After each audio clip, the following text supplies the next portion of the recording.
ओम सन सनाय नमः। हरे कृष्णा। शनिदेव भगवान की जय। आज शनिवार के दिन सुनिए शनिवार की संपूर्ण व्रत कथा आरती विस्तार से। आज जैसे कि न्याय के देवता शनिवार के दिन शनिदेव की समर्पित है। एक समय स्वर्ग लोगों में सबसे बड़ा कौन है? इसी प्रश्न पर नवग्रह जैसे मंगल, बुध, बृहस्पति, शुक्र, शनि और रवि सभी देवताओं ने अपने अपने वाद विवाद में छिड़ गए थे कि सबसे बड़ा कौन है। इसी प्रश्न पर भयंकर युद्ध के स्थिति बन गए थे। निर्णय के लिए सभी देवतागण देवराज इंद्र के पास पहुंच गए और बोले, देवराज इंद्र, आपको निर्णय करना होगा कि हम में से सबसे बड़ा कौन है। देवताओं का प्रश्न सुनकर देवराज इंद्र उलझन में पड़ गए। इसे बोले कि मैं इस प्रश्न का उत्तर देने में असमर्थ हूँ। हम सभी पृथ्वी लोगों में चलते हैं। उज्जैन की नगरी में राजा विक्रमादित्य के पास चलते हैं। वही न्याय का राजा विक्रमादित्य निष्भाव से करते हैं।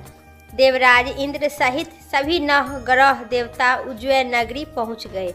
महल में पहुंचकर देवताओं ने उन्होंने अपना प्रश्न पूछा तो सभी देवता अपनी अपनी शक्तियों के कारण महान थे।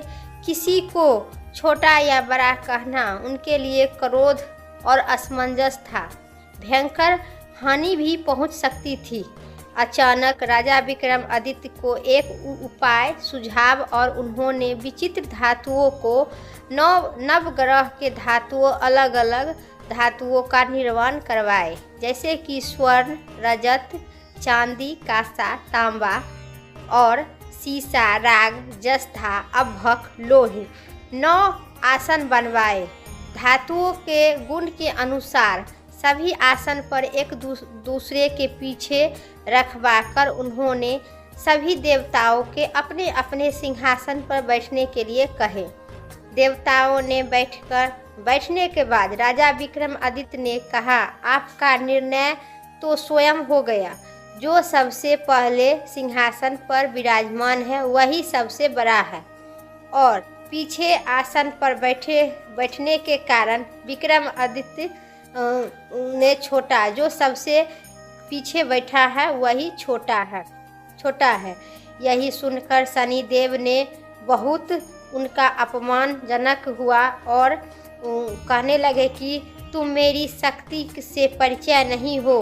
मैं तुम्हारा सर्वनाश कर दूंगी, क्योंकि मेरा सबसे छोटा बताकर तुमने जिंदगी में सबसे बड़ा गलती किया है। क्योंकि मेरा शक्ति का तुम पहचान नहीं सका, इसलिए तुम मेरा सबसे छोटा आसन का विराजमान किया और लोहे के बनवाकर धातु से और मेरा उस पर आसन पर बैठाकर मुझे अपमानित किया है।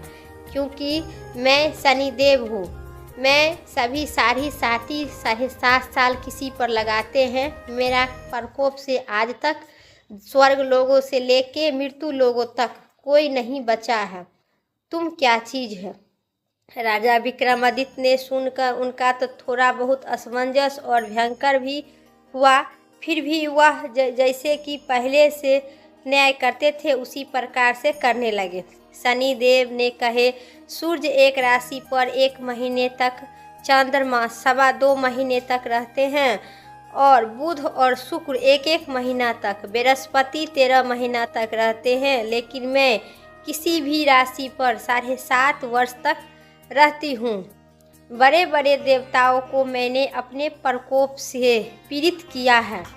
राम को साटी के कारण वह वनवास जाकर रहना पड़ा और रावण को साटी के कारण उनको युद्ध में मृत्यु का शिकार होना पड़ा।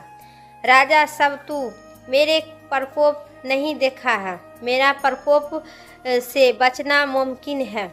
इसके बाद अन्यतः ग्रह देवताओं प्रसन्न होकर वहां से चल गए, परंतु शनिदेव बड़े क्रोध के साथ वहां से विदा हुए।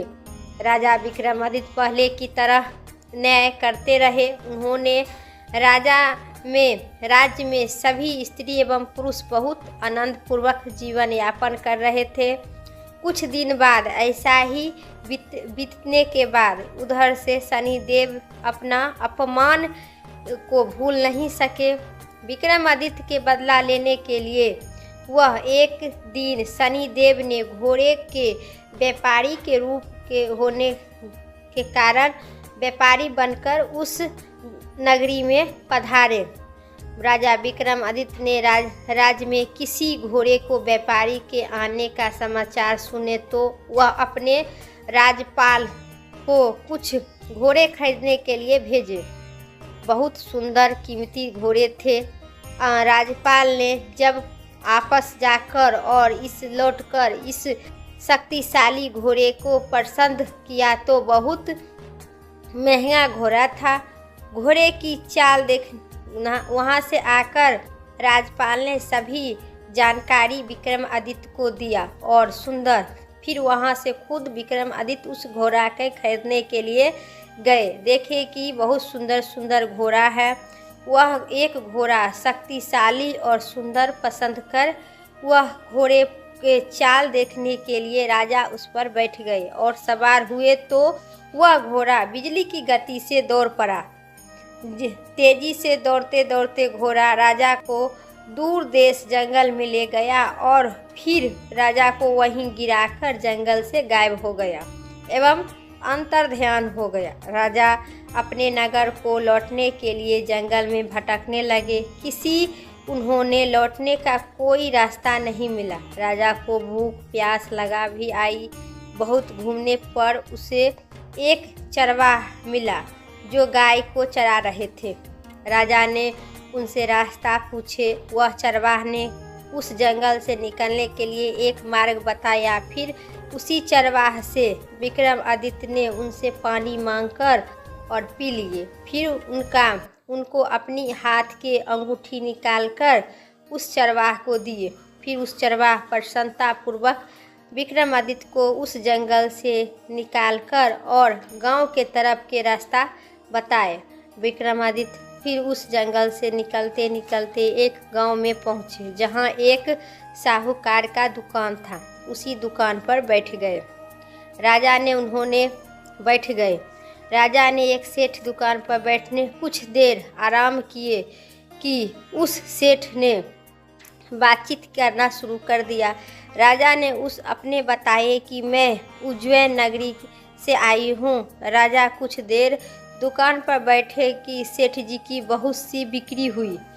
सेठ ने राजा को बहुत भाग्यवान समझा और खुद खुश होकर उसे अपने घर ले गए भोजन करवाने के लिए। सेठ के घर जाकर राजा ने गए और एक कमरा में सेठ और उस राजा उज्जैन की विक्रमादित्य बैठ गए। भोजन करते रहे। फिर सेठ कुछ देर के लिए बाहर घर से निकले। तभी एक आश्चर्यजनक घटना हुई। राजा को देखते देखते सोने के हार सेठ के खूंटी पर से एवं घर से गायब हो गया। सोने के हार अपने आप निकल गया। सेठ ने कमरे में लौटकर आए तो हार गायब देखा तो उन्होंने बहुत ही घृणा महसूस हुई और चोरी का संदेश में राजा पर ही किए, क्योंकि उस कमरे में तो राजा ही थे, अकेले बैठे थे। सेठ ने अपने नौकर से कहा कि इस परदेशी को रसरी से बांधकर नगर के राज के पास ले चलो। राजा ने विक्रमादित्य के हाथ पैर बांधकर बाहर में हाथ पैर पाँव काटकर बाहर में फेंक दिया एक रोड पर। पूछा तो उन्होंने बताया कि राजा ने विक्रमादित्य से हाथ पैर फेंक दिए और उनके एक निकल गया है। फिर राजा क्रोध होकर चोरी करने के अपराध में विक्रमादित्य के हाथ पैर कटवाने के आदेश दिए। राजा विक्रमादित्य के हाथ पैर कटवाकर उस नगर की सड़क पर छोड़ दिया गया। कुछ दिन बाद एक तेली उसे उठाकर अपने घर ले गए और उन्हें अपने केल्हू पर बैठा दिया। राजा आवाज़ देकर बैल को हाँकते रहे। इसी तरह तेली को बैल चलता रहा और राजा को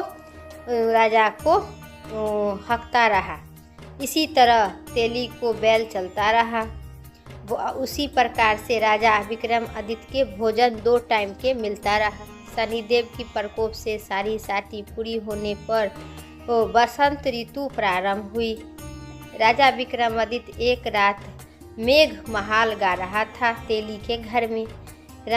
उसी नगर के राजकुमार की लड़की राजकुमारी मोहिनी रथ पर सवार होकर उस तेली के घर के पास से ही गुजर रही थी। उस विक्रमादित्य एवं अपंग दिव्यांग लड़का जो राजा था, वो मेघ महल इतना सुंदर अच्छा गा रहा था कि राजकुमारी उस पर मोहित हो गई। उन्होंने सुनकर बहुत अच्छा लगा।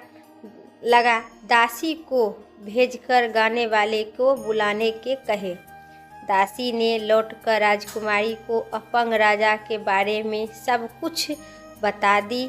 राजकुमारी ने उसने मेघ महल से बहुत मोहित हुई और अतः उन्होंने सब कुछ जानने के बाद उस राजा को विवाह करने के निर्णय कर ली।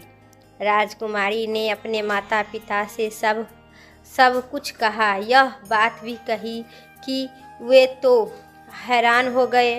रानी ने मोहिनी को समझाए, बेटी तेरे भाग में तो किसी राजा की रानी होना लिखा है, फिर तू उस अपंग से क्यों विवाह करना चाहती हो, जो पाँव हाथ भी नहीं है, केलू पर बैठता है, क्यों मर रही हो। राजकुमारी ने अपनी जिद नहीं छोड़ी। अपनी जिद पूरी करने के लिए भोजन भी करना छोड़ दी और प्राण त्यागने की बात भी निर्णय कर ली। आखिरकार राजा रानी ने बेबस होकर अपंग विक्रमादित्य से राजकुमारी का विवाह करना पड़ा। विवाह के बाद राजा विक्रमादित्य और राजकुमारी तेली के घर में रहने लगे। उसी रात सप्त में शनिदेव ने राजा से कहे, राजा तुमने मेरा प्रकोप देख लिया, मैं तुम्हें अपने अपमान का दंड दिया हूँ। राजा ने शनिदेव से क्षमा मांगने के कहे और प्रार्थना करने लगे कि हे शनिदेव, आपने जितना दुख मुझे दिए हैं अन्यथा किसी को न देना। शनिदेव ने कुछ सोचकर कहा, राजा मैं तुम्हारी प्रार्थना स्वीकार करती हूँ। जो स्त्री एवं पुरुष मेरी पूजा करेगा और शनिवार का व्रत करेगा, मेरी व्रत का कथा सुनेगा, उस पर मेरी अनुकंपा बनी रहेगी। प्रातः काल राजा विक्रमादित्य नींद खुली तो वह अपने हाथ पांव देखकर राजा बहुत खुशी हुए। उन्होंने मन ही मन शनिदेव की प्रणाम किए। राजकुमारी भी राजा को हाथ पांव सही सलामत देखकर आश्चर्यचकित में डूब गई। तब राजा विक्रमादित्य ने अपना परिचय देते हुए शनिदेव के प्रकोप की सारी कहानी राजकुमारी एवं अपनी पत्नी को सुनाने लगा। फिर राजकुमारी आश्चर्यचकित से होकर और शनिदेव के बारंबार प्रणाम की, धन्यवाद की, फिर अपने माता पिता को सूचना दी। फिर राजकुमारी के माता पिता स्वयं दौड़ते दौड़ते आए और शनिदेव को धन्यवाद करते हुए अपना जमाता एवं विक्रमादित्य को देखा सही सलामत। फिर उस नगर के जो व्यापारी ने जो राजा ने सेठ जी ने इसका हाथ पैर काटा था वो भी सुन लिया सभी बात। फिर सेठ को जब इस बात को पता चला तो डरते हुए आया। तेली के घर पहुंचकर राजा के चरण में गिर कर क्षमा मांगने लगा। राजा ने उसे क्षमा कर दी, क्योंकि यह तो शनिदेव के ही प्रकोप के कारण ही सब हो रहा था। सेठ राजा को अपने घर ले गया और उसे भोजन करवाया। भोजन करते समय वह एक आश्चर्यचकित घटना घटी। सबके देखते देखते उसी कुटी पर सोने के हार फिर अपने आप अदृष्ट से आ गया। सेठ जी ने अपनी बेटी का विवाह भी राजा के साथ कर दी और बहुत से स्वर्ण आभूषण धन इत्यादि देकर राजा को विदा किए। राजा विक्रमादित्य और राजकुमारी मोहिनी और सेठ की बेटी के साथ उज्जैन नगरी पहुंच गए। नगरवासी ने हर्षोल्लास के साथ उनका स्वागत किए।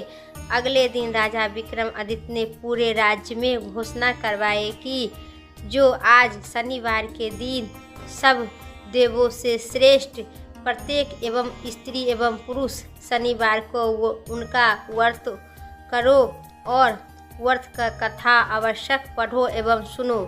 राजा विक्रमादित्य की घोषणा से शनिदेव बहुत प्रसन्न हुए। शनिवार का व्रत करने और व्रत का कथा सुनने के कारण सभी लोग मनोकामना पूर्ण हुआ।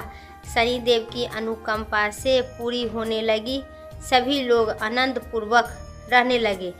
प्रेम से बोलिए शनिदेव भगवान की जय। जिस प्रकार राजा एवं रानी के उजाड़ा हुआ घर बसा दिए, उसी प्रकार जो कथा सुनते हैं, कहते हैं और हुंकार भरते उनको सभी मनोकामना पूर्ण करना। शनिदेव महाराज की जय। मेरा कथा और वीडियो इतना ही तक था।